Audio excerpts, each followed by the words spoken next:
In this video, we're going to Singapore. And we're going to stay in a very fancy place, the Intercontinental Singapore.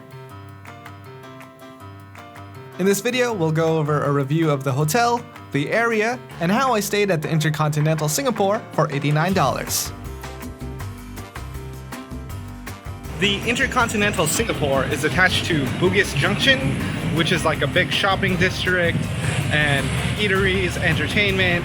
It's absolutely on the more expensive side since everything's higher end restaurants. I bought a burrito for like 24 SGD, which is a $19 burrito, while you can get local food for like $4.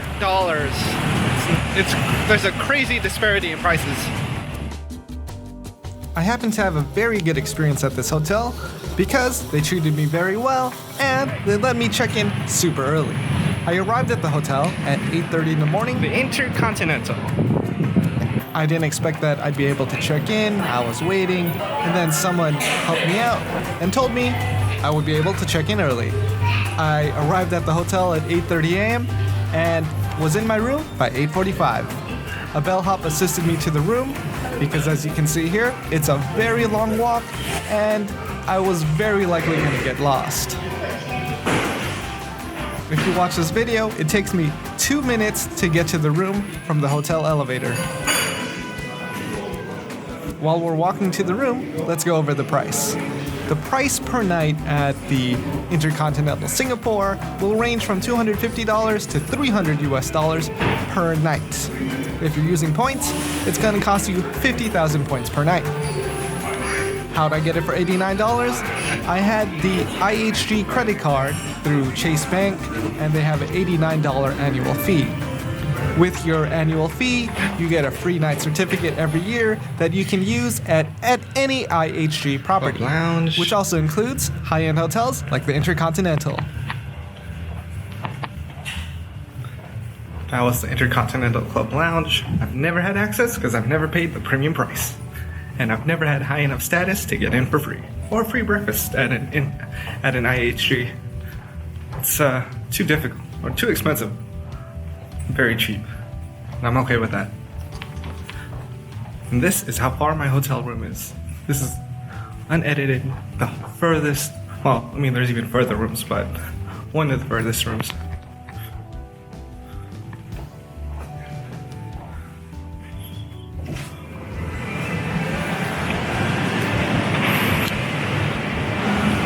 My room is right there.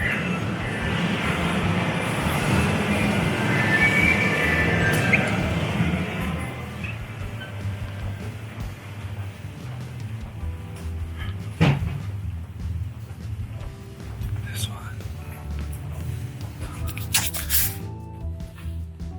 Total walk time from the elevator was 2 minutes. Now, let's go in and check out the heritage-style room at the Intercontinental Singapore.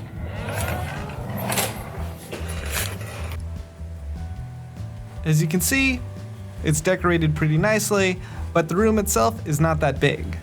Also, since the room is in Bugis Junction, which is part of this outdoor mall area, there's a restaurant/bar area right underneath my hotel room. Oh!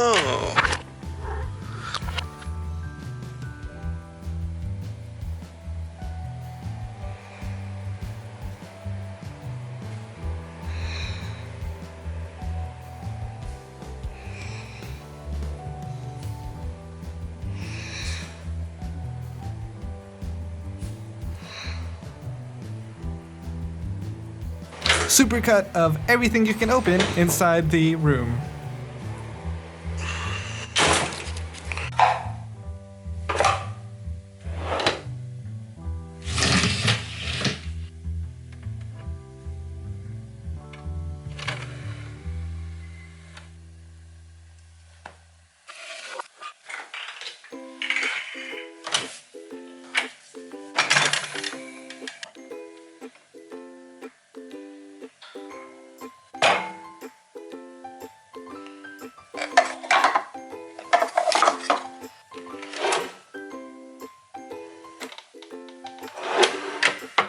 There's a few things that bothered me, so here's a few room tips.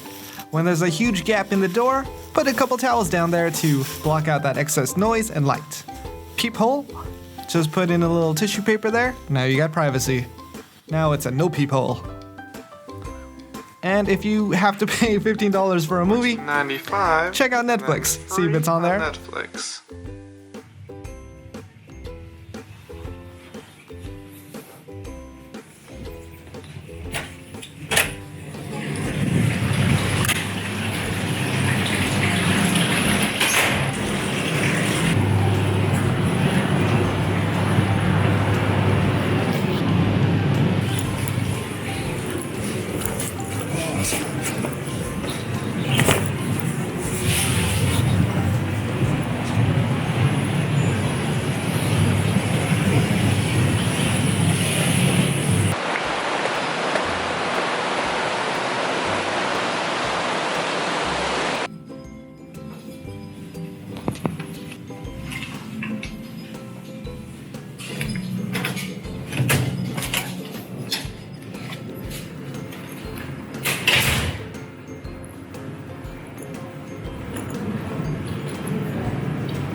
Overall, I thoroughly enjoyed my stay at the Intercontinental Singapore since it's an expensive city and I got a great deal for $89 with my annual fee. The free night certificate is key. I highly recommend that credit card for anyone, and especially if you're staying on points, it's expensive. So let's talk about the price of the hotel. It can range anywhere from $250 to $300 per night if you're paying in cash, that's US dollars. And if you're paying in points, it's 50,000 points per night. That's a lot of points. So I don't recommend using money or points if you're on a budget and want to conserve cash and points. If you're staying on points, I'd recommend the Holiday Inn Express Serangoon, which is not too far from the hotel. I actually stayed there on my next trip to Singapore, and it's 20,000 IHG points per night. As you know, with IHG, if you stay 4 nights on points, your 4th night is free. So instead of 4 nights being 80,000 points, 4 nights was only 60,000 points. If you ever saw Crazy Rich Asians, I felt like a crazy rich Asian. That's it for my video. I highly recommend staying there on a free night certificate if you got the cash or points to burn. Sure, you could stay there, or you can stay in a lesser room and just go there and experience the Intercontinental for free. In the afternoons, they have free lounge music, someone just singing, and another person playing the piano. It's a very old school experience. I love that too.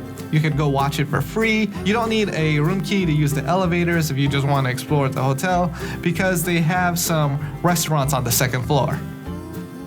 So that's it. And until next time, I'm Dan at Pro Blogger, reviewing hotels for points enthusiasts or people who like to travel for super cheap.